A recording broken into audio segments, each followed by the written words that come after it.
Have you seen the idea of truth or the definition of truth change over time with presidents?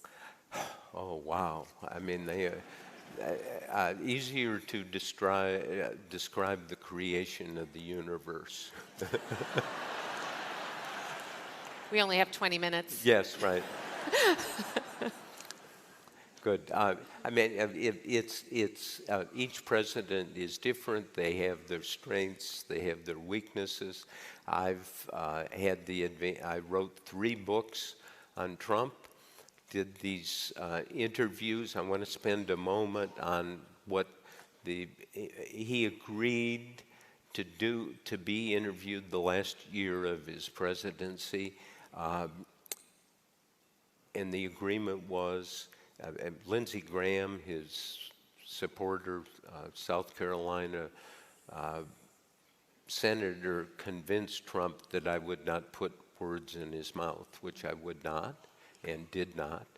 And so here is this very strange reality in our household, my wife Elsa and I, because the phone would ring. And we'd say, is it one of our daughters? Is it a friend? Is it a robocall? Or is it Donald Trump? And many times it was Donald Trump calling to check in. I could prepare questions.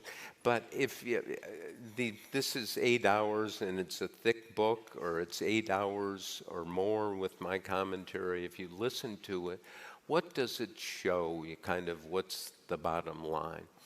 And you can hear him in his own words describe how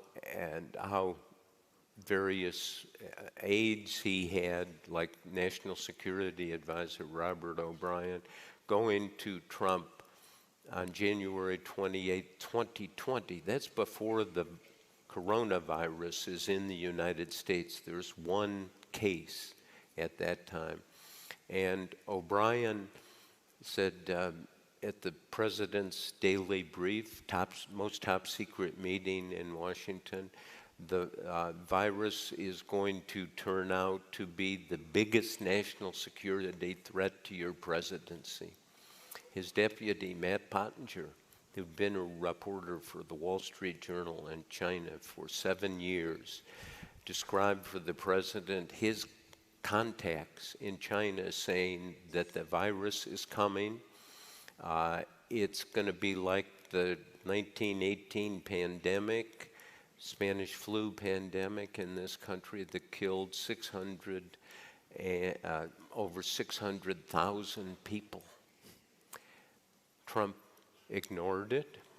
I did not find out. It took me months to find out that this had happened. And what Trump did, I mean, there's not in the book of crimes the crime of letting down the public on a health warning. But maybe there should be, because he knew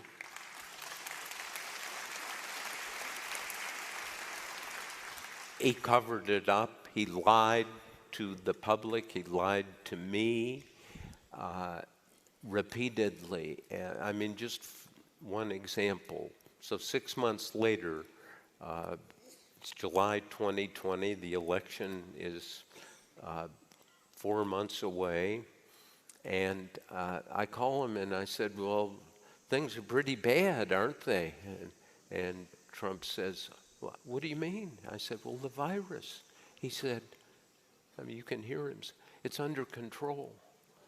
I said, Mr. President, 140,000 people have died in the United States because of the virus. At this time, that's 40 times the number killed in the 9/11 terrorist attacks. And you say it's under control? And he said, yes. Well, what's your plan? He said, well, if I tell you my plan, people won't remember it. I said, but how about executing it? And he said, no, in 106 days I'll have a plan. And I went, what the hell's he?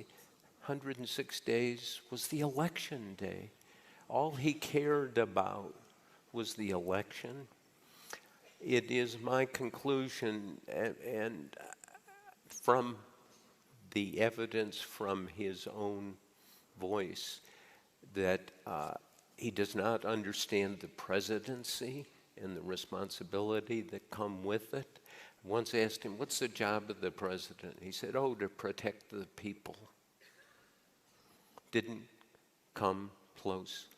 He does not understand democracy. I think he looks at democracy as enemy territory because it's about the public, not him.